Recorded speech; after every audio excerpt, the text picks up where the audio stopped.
دیکھو اس دنیا میں جو کچھ بھی ہو رہا ہے وہ اللہ کی مرضی سے ہو رہا ہے، ٹھیک ہے، اور ہر مسئلے کا حل بھی آپ کے اللہ کے پاس موجود ہے، ٹھیک ہے.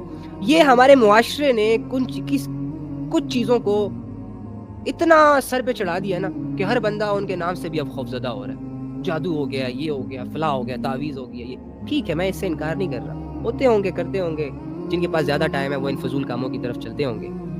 لیکن آپ کے پاس ایک شعور ہونا چاہیے، ایک یقین ہونا چاہیے کہ میرے ہر مسئلے کا حل، میری ہر پریشانی کا توڑ میرے رب کے پاس ہے.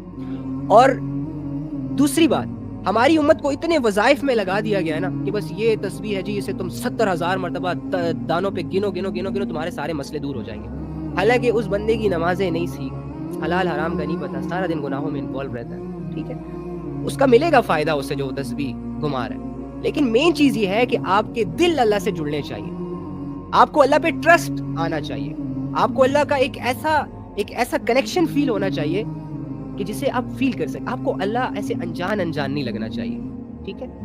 تو اللہ کے ساتھ آپ کا اگر تعلق ہونا تو آپ کے یہ جتنے بھی مسئلے ہیں اسٹریٹ فارورڈ اپنے الفاظ سے اللہ کے سامنے رکھیں کہ اللہ میری خالہ پر یہ مسئلہ ہے، میری امی پر یہ مسئلہ ہے، میں کیا کروں، مجھے کچھ نہیں پتا، میری غفلت کہ میں نے علم نہیں سیکھا. اوکے فائن، میں مانتا ہوں اللہ میں عاجز ہو کر آپ کے پاس آیا ہوں، میرا یہ مسئلہ دور کر دیں. پھر ویٹ کیا کرے اللہ رب العزت کے فیصلے کا.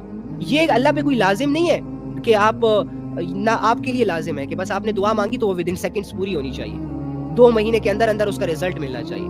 ارے بھائی، اللہ رب العزت نے انسان پیدا کیا اور پھر اس سے غافل نہیں ہے. وہ بہتر جانتا ہے کہ ایک انسان کس سچویشن میں زیادہ بہتر ہے. جو لوگ معذور ہوتے ہیں نا، اب سب کو نظر آ رہا ہوتا ہے، جو لوگ اللہ سے مایوس ہوتے ہیں اکثر وہ یہ بھی کہہ دیتے ہیں کہ اللہ کتنا ظالم ہے، معاذ اللہ، کہ اس کو ٹانگیں ہی نہیں دی، اس سے ٹانگیں چھین لی اور پیدا کر دیا، بھیج دیا اس دنیا میں ذلیل ہونے کے لیے، دوسروں پر بوجھ بنا دیا.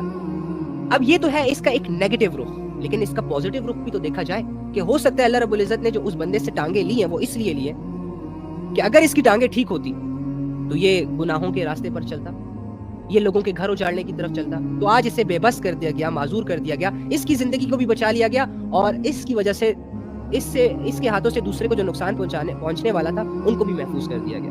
دیکھو اللہ کی حکمتیں ہم نہیں سمجھ سکتے، آپ نے صرف پازیٹیو رہنا ہے. جو ہو رہا ہے جس کے ساتھ بس ہونے دو. پیدا ہوئے مریں گے، ہر انسان مرے گا، مرنے کے لیے ہم اس دنیا میں آئے ہیں، پھر چاہے وہ